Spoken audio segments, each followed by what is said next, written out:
So in my basement here, I had a couple of in-ceiling speakers that just came with the house, and I wasn't really using them for anything. So I thought, how could I best put them to use? And so I was thinking, I had this Amazon Echo Dot, which I use to control a lot of things in my basement. And usually I just have it up here at the front of the room, and I just give it commands from the couch. But I noticed sometimes when I'm sitting back at my desk, I got to shout at it, and it's annoying if you have to repeat yourself to Alexa, especially when you're yelling it. So it really matters in bigger rooms. But what I thought was I would put it up here in my ceiling, which would be pretty cool. Could give it a little Iron Man like Jarvis effect, and also thinking that it would pick up voices a little bit better being raised up. And also was thinking I would just go ahead and put these speakers to use, having the Alexa voice come down from the cloud, and just give it a little more futuristic feel, and it would sound better in this little speaker here. So what I had to do was figure out how I was going to get the speakers hooked up, because these aren't powered. So what I had to end up doing was just getting a little 2-channel stereo amp.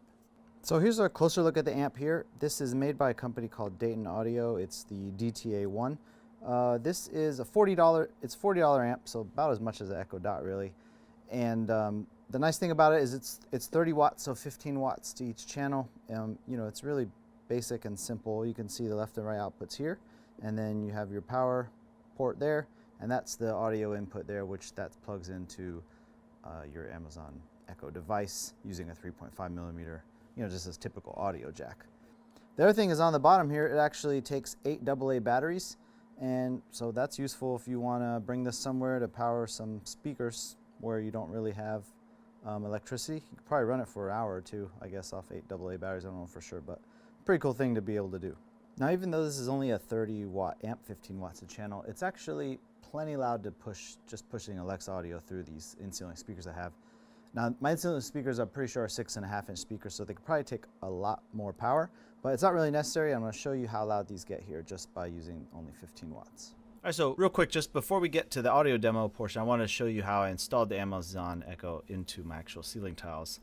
Really, once I figured out where I wanted to put it, which was just in the corner here, I just gave the tile a quick test, and then got this circular saw thing. I think it's called a hole saw. Anyways, the one I used was 3.25 inches, 3.25 inches, which turns out to be the perfect size for cutting a hole to make room for an Amazon Echo.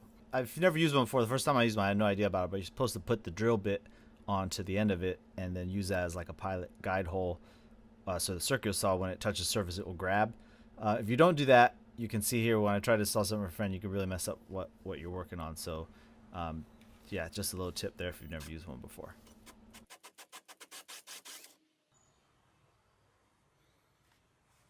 And once you punch out the hole, you can see here that the Amazon Echo really just slides right in. To make it even more snug, I did add a little bit of painter's tape around the edge. Once we did that, it's good to go. Then finally just had to run the cable, for audio cable, and the power through the ceiling here, which my dad helped me out with, but it ended up taking way longer than it should have. But we finally got it worked out.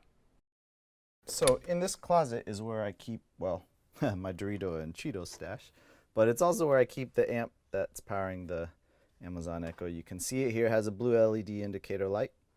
I usually keep it about 3/4, a little bit past 3/4 volume level. And there's not really too much to it. You can see the speaker wires here go to power the in-ceiling speakers. And then here's where I have the 3.5 millimeter audio jack that plugs into the Amazon Echo, which is just right here. And I just run the cable through the ceiling there and output there, just because it's a little short. So what I usually do is I just have this tucked up in there and don't really mess with it. It's out of the way and it's always on, and that way the speakers are always responding. So, but yeah, that's all there really is to it. You can see I just keep it up there, and that's how I have it hooked up to the speakers.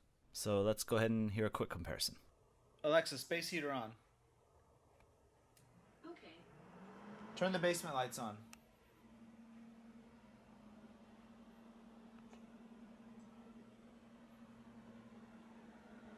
Okay. Set the house temperature to 70. The heat's set to 70. Thank you. You're welcome. Alexa, turn the space heater on. Okay. Turn the basement lights on.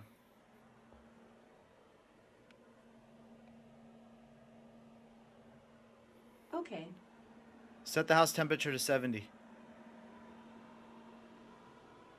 The heat's set to 70. Thank you. No worries. And here's a slightly more obvious comparison. Alexa, who's Warren Buffett?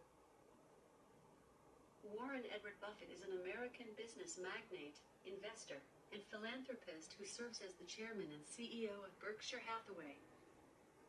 Who's Charlie Munger? Charles Thomas Munger, born January 1st, 1924 in Omaha, Nebraska, vice chairman of Berkshire Hathaway Corporation, the diversified investment corporation chaired by investor Warren Buffett. Alexa, who's Warren Buffett? Warren Edward Buffett is an American business magnate, investor, and philanthropist who serves as the chairman and CEO of Berkshire Hathaway. Who's Charlie Munger? Charles Thomas Munger, born January 1st, 1924 in Omaha, Nebraska, vice chairman of Berkshire Hathaway Corporation, the diversified investment corporation chaired by investor Warren Buffett. I hope that gave you some relative sense of the differences between the two setups. The main benefit of putting it in the ceiling to me was that it seemed to pick up my voice a lot more accurately and consistently compared to just having it sitting there, with the side bonus of having the echo just feel more integrated into the room. So if you have an extra set of speakers laying around and you're an avid user of your Echo device, I think setting up something similar to this, whether it's installing it into a ceiling or maybe even the wall, is definitely worth doing because the mic ends up responding a lot better and it's a nicer overall experience. And to me, it adds a little